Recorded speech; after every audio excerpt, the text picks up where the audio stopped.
आज हम सुनाएंगे सरस्वती व्रत कथा। उसके पहले हम कुछ जानकारी देंगे सरस्वती पूजा के। खुशी की बात है, अयोध्या राम मंदिर में 12 महीने में जो 13 पर्वन, उसी का एक अंग है माता सरस्वती पूजा।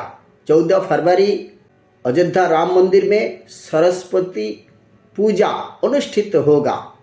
और सब लोग जानते हैं, पश्चिम बंगाल में सबसे ज़्यादा सरस्वती माता का पूजा होता था। आज भी पश्चिम बंगाल में सबसे ज़्यादा सरस्वती माता का पूजा होते हैं।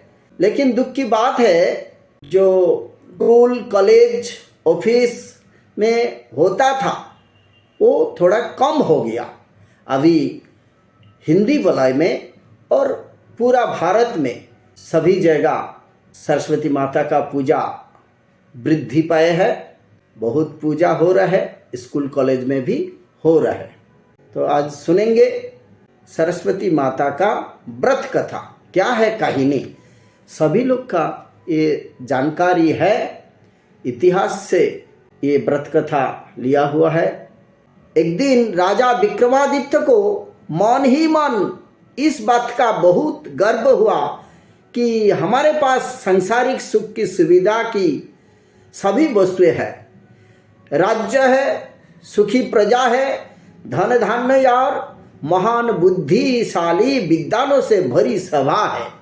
इस सोच में डूबे राजा के समक्ष विद्या की देवी माँ सरस्वती प्रकट हुई और बोली, हे विक्रमादित्य, तुम्हारे पास संसार की सारी वस्तुएं होते हुए भी तुम्हारा राज्य परिपूर्ण नहीं है, इसमें विद्वानता की कमी है।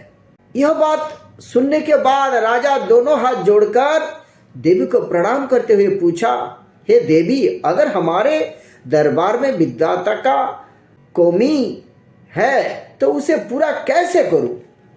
इस पर देवी मुस्कुराते हुए बोली, हे राजन, तुम्हारे राज्य में कालिदास नामक एक महान विद्वान है, उसे तुम अपने सभा में शामिल करो। इसे तुम्हारा राज्य परिपूर्ण होगा और तुम्हें उसकी विद्वानता के कारण प्रसिद्धि मिलेगी। यह बात सुनने के पश्चात राजा ने कहा, हे माता, आपकी आज्ञा सिरधार्य है, पर कृपा करके आप मुझे ये बताइए कि वह इतना महान विद्वान कैसे बने। देवी ने राजा पर कृपा दृष्टि डाली और बोली, हे राजन, विद्वता नामक एक राजकुमारी थी जो बहुत ही विद्वान थी और तर्क वितर्क में बड़े बड़े विद्वानों को परास्त कर देती थी।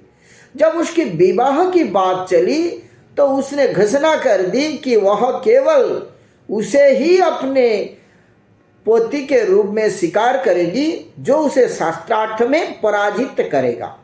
यह बात सुनकर बड़े बड़े विद्वान शास्त्रार्थ के लिए आए और पराजित हो गए। आपने पराजय से लज्जित विद्वानों ने उस राजकुमारी से बदले की भावना से ग्रसित होकर उसकी विवाह एक मूर्ख व्यक्ति से करवाने की सोची और एक मूर्ख की तलाश में निकल पड़े। कोई दिनों की तलाश के बाद उन्हें एक ऐसा व्यक्ति दिखा जो जिस डाल पे बैठा था उसे ही काट रहा था। विद्वानों ने इससे ही राजकुमारी की शादी करवाने की सोची। उस मूढ़ व्यक्ति को पेड़ से उतारा, नहलाया धुलाया, साफ सुथरे कपड़े पहनाए और समझाया कि हम तुम्हारी शादी कराएंगे, पर तुम कन्या से सिर्फ इशारों में ही बात करोगे, क्योंकि वह सिर्फ इशारों की भाषा समझती है। इस प्रकार सांकेतिक भाषा में शास्त्रार्थ प्रारंभ हुआ और विद्वानों ने उस मूढ़ व्यक्ति के हर संकेत को शास्त्र सम्मत सिद्ध कर दिया और राजकुमारी पराजित हो गई। इस प्रकार राजकुमारी का विवाह उस मूढ़ व्यक्ति से हो गई, पर मूढ़ व्यक्ति मूढ़ ठहरा। विवाह उपरांत कुछ समय बाद राजकुमारी को व्यक्ति का मूढ़ता का ज्ञान हो गया और उस व्यक्ति को अपमानित करके राज्य से बाहर निकाल दिया। इस तरह अपमानित होकर वह व्यक्ति प्राण त्याग का संकल्प लेकर मेरी कृपा से वंचित होने का भार लिए नदी में डूबने जा रहा था।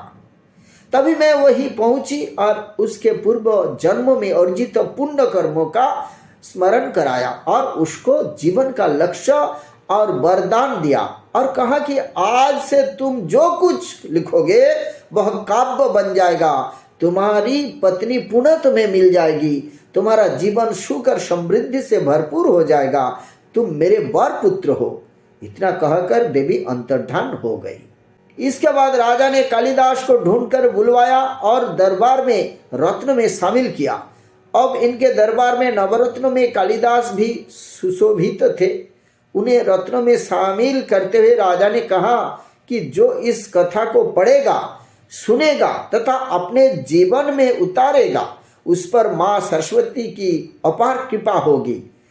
बोलो, बुद्धि विद्या जस में वृद्धि होगी और उसका जीवन सदा सुखमय रहेगा। बोलो सरस्वती माता की जय।